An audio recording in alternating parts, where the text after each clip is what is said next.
I'm a she person. Either this or that. Okay, this one. This one is okay. So I have a PowerPoint. I'm gonna talk a little bit, very briefly about our own programs because you probably heard enough. But I'm gonna give you a bit of data on women-led scale-ups. Some inspiring and some good news also for specifically this region.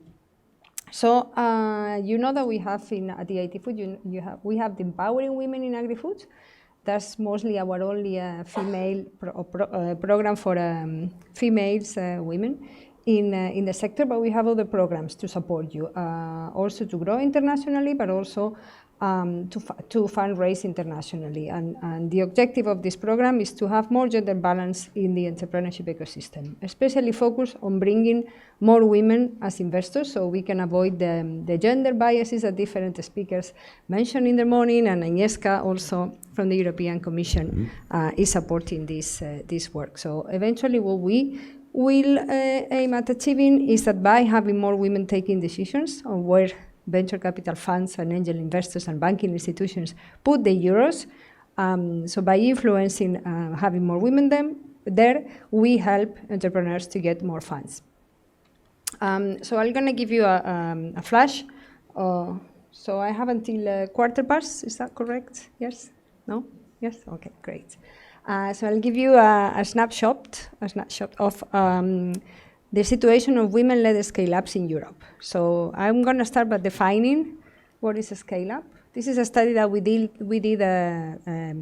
early this year in the first and second quarter, and we presented it in May last year. So it's based on deal room data. You know that data is difficult to get, especially when it comes to gender and startups. So that's the database we used. So here is a little bit of the definition. So first, a scale-up for us is a startup that has reached at least 50 employees, because you will recognize as entrepreneurs that paying 50 salaries every month, that's already an achievement. So that's the 50-person startup is for us a scale-up. And also another requirement is that they have gotten venture capital fund in the last 5 years. So here what we see in terms of database is we identified a number of scale-ups in Europe with this category, and up to 600, slightly above 604 startups are scale-ups in Europe. And then we will get a little bit on specific aspects of this research and learnings, and I will end up with some figures on Agrifood as well, and where you can get more friendly investors for your ventures in Europe. Whoops. Did I jump? Yes. I don't know if I jumped any. So this is the picture in Europe. So we have a bit more than 600 scale-ups. They have created, in the past 5 years, 70 billion euros. That means that they are the amount they are jointly valued at. And as we will see, they were growing a bit faster than the average. I said that we were considering scale-ups anything above 50 employees, and on average we had scale-ups, that had 88 employees, and the time that they have been alive since the creation is 7 years. And as you can see, they bring a lot of value beyond value creation or sales or whatever, but is that they have jointly created 34,000 employments across the world. So if you want the data, it will be available. So the other important point, the first important point is in terms of value creation. In terms of the number of startups created. So here you can see that it's purely number. It's a no-brainer there. So there are more female-led startups, scale-ups, in the largest countries. So some of the usual suspects are the UK, France, and Germany. And you can consider, as I did for this study, I think that the UK is a continent itself, because they are so much ahead of the rest of Europe. There is probably somewhere to look at. You will see here, and just remember who is after that. So it's of course Spain, because it's a large country. So in statistically or demographically, I'm from Spain, so we should have more scale-ups there. Then there's Sweden, Italy, another large country, and then the rest are kind of more or less represented in terms of population. But here we will be looking at something here we look at something different that we will get in detail later. This is what I mentioned. So there are more startups, scale-ups in the UK, and they also create a lot more value. So they have been multiplied their value by, on average, and then you will see Lithuania stands out on this. So you see that the European women-led scale-ups, they have grown 6.5 times during the past 5 years. As I said, of course, a lot of that value is generated in the UK. And this is what the average scale-ups are growing in Europe. So you see, as building and contributing to the case for female-led startups is that female-led scale-ups also grow more than non-gender specific scale-ups. So the overall scale-ups were growing 5.5, and only female-led, they were growing 6.5. That's a lot of value, additional value created. Here, what we see as well is where they are creating value as a proportion of the different countries. So you remember we had the countries at the beginning in terms of startups that were, of course, UK, France, Germany, Spain, Sweden, Italy, Netherlands, and Sweden. But if we move here, if we compare within a country, that was overall. So you say, here you see Finland on the top, because it means that 23% of all the value created by scale-ups in Finland, almost 1/4 of them is created by female-led startups. So this, you can call it the most gender-balanced scale-up ecosystem. And if you see here, Italy surprisingly is there, and then Portugal, and then we go back to Iceland and Lithuania. So the average, so we said 8% female-led scale-ups contribute to 8% of the value created by scale-ups in Europe. So everything you see above 8% is great. 8% is very poor, because there is 92% of the value that is created by non-female-led startups. But this is good news for the countries that are above, and this is where we should be looking at to catch up as well. So you see Lithuania.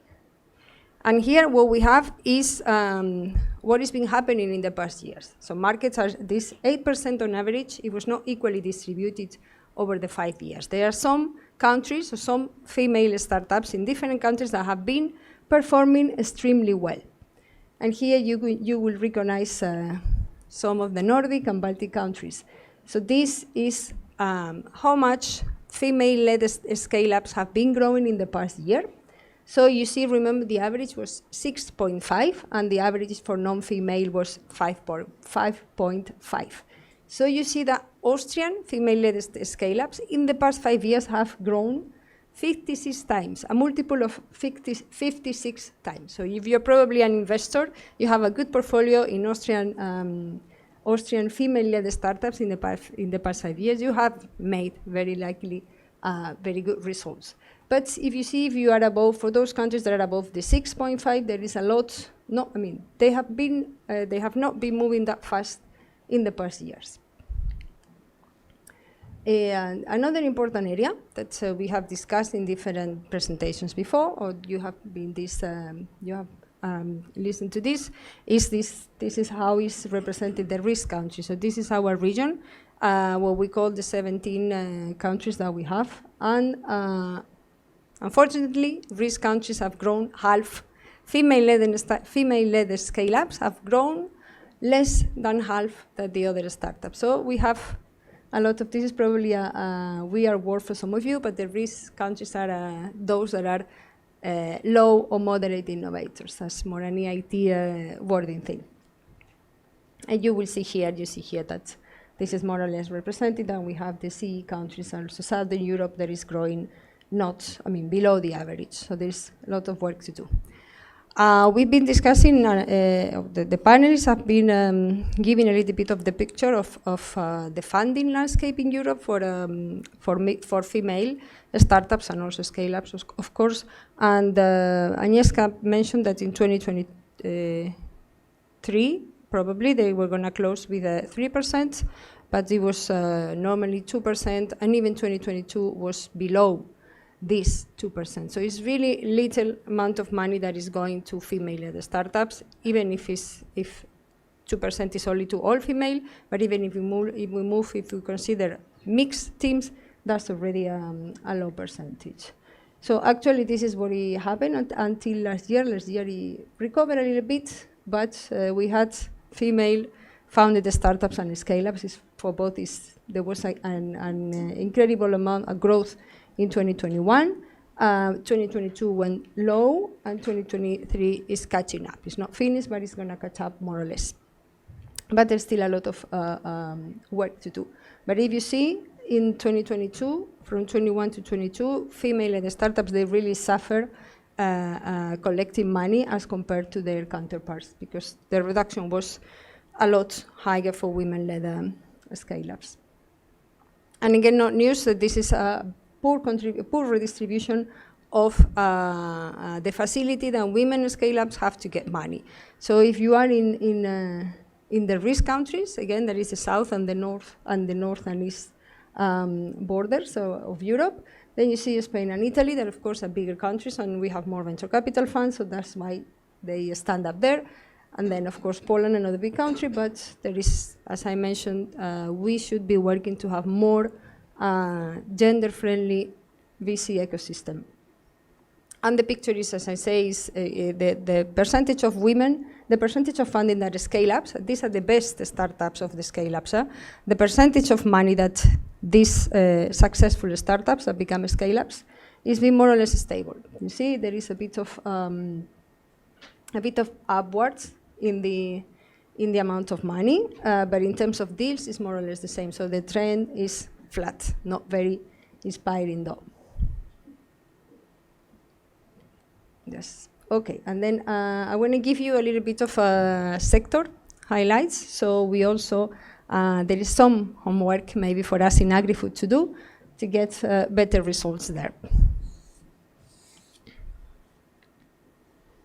So what you see here is where the VC industry is putting their money in scale-ups. So you see the top 10 industries by VC investment. So who are the entrepreneurs that are getting money? Are those entrepreneurs in health, those entrepreneurs in fintech, and enterprise software. Then the fourth category is food, is agri-food altogether. So that's in terms of where is the money going. This is in terms of the value that is created. There is a way to see the return on investment that those investors that are putting in here. So if you see there is a drop, a considerable drop in 2 positions in the food sector. That means that despite it's an interesting sector, the food sector should deliver higher growth and higher return on investment for investors if we want to keep the privileged position of being almost among the top. So that's some work to do. And it's some work to do, I mean that it's not the fault of entrepreneurs. I mean that probably value created is mostly in this report highlighted by the valuation of startups. So that probably means behind that, what is hiding is that agri-food startups are getting lower, scale-ups are getting lower valuations than startups in other sectors, namely fintech, where you see that they create more value than the money they receive directly. So they are benefiting from having large valuations, higher valuations. And this is what we do, women. This is, you see, remember where the money was going? The money was going to health, the money was going to fintech, and the money was going to enterprise software. And this is where women are becoming entrepreneurs. In wellness, beauty, kids, education, fashion, food, home living, so no wonder that it's more difficult for us to get money, and it's more difficult for us to grow with that money, of course. And then you see where the money, the percentage of VC funding as a total, the percentage of VC funding as a total of VC funding into scale-ups. So if you look at that, you see again that it's changing a little bit, and you get, again, the same sectors getting more money proportionally. Okay, I will skip it. Sorry, no, I'll go back to this. This is something that is very important. That is that female-led scale-ups are more active in deep technologies, and we are getting more money than before doing deep technologies. So that means is the same for impact. So when we put together female talent working for impact and female talent working for deep tech, then we have more chances of getting money and getting and creating more value for investors. So here we'll have some figures on specifically out of this report for the food sector. So out of the 604 scale-ups that I mentioned, there are 51 women-led scale-ups only. So a little bit less percent. So you remember that the overall number of female-led scale-ups was 8%. So there are, in terms of numbers, there are slightly some more startups as a proportion, but we are getting some 10% of the funds, which is good. We are performing well there, but we are creating less value for investors again. So that's something that we should focus if we want to put the sector at the top. There is 1.6 billion euros that these companies have raised over the past 5 years, and for the rest there are food startups. Agri-food startups are very similar in the evolution and in the growth patterns, apart from this, from the rest of the startups. And the women-led scale-ups in food, they are located, no surprise, in the United Kingdom, in Germany and France.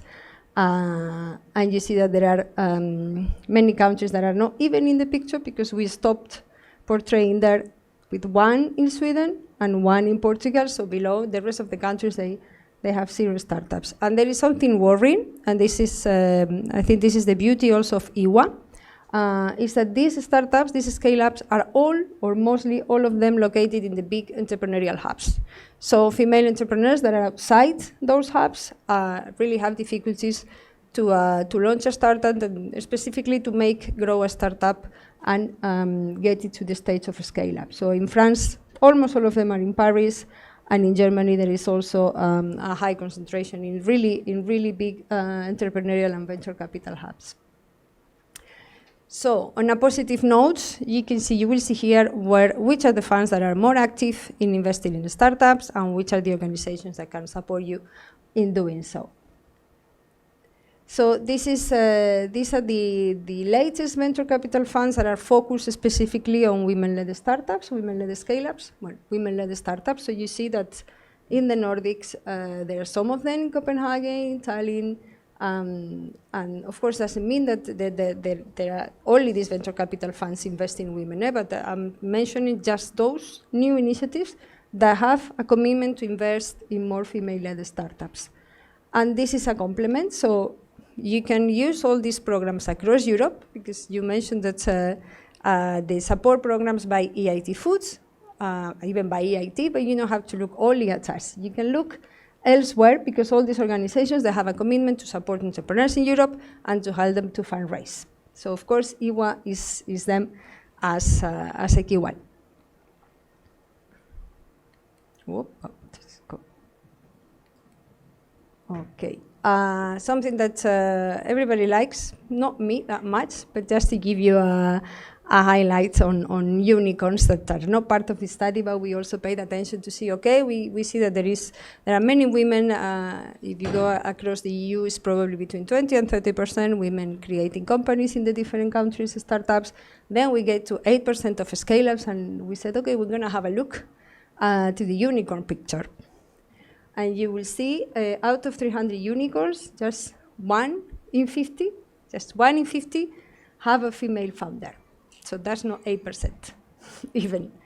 So you see, this is they have mixed teams. So you have an 8% of unicorns that have a mixed team. And here they are. Here you will recognize a couple of them, but come from our sector. Sorry, you were taking pictures. Okay, picture time. Okay. It's public, the report is public, so you can download it. But if you don't find it in Google, I can send it to you. So these are some of the unicorns that we identified that had a woman founder. I didn't mention this at the beginning, but women-led scale-ups are those scale-ups that have a woman that is a CEO, that is a woman, or a woman that is a founder and has equity in the company. So you will recognize aquí HelloFresh. You can press no. IP-based food scale-up is an e-commerce, and you have also in-farm there. And of course, no surprise, well, yes, there is a surprise that they are not based in the UK, but they are based in Germany. Okay.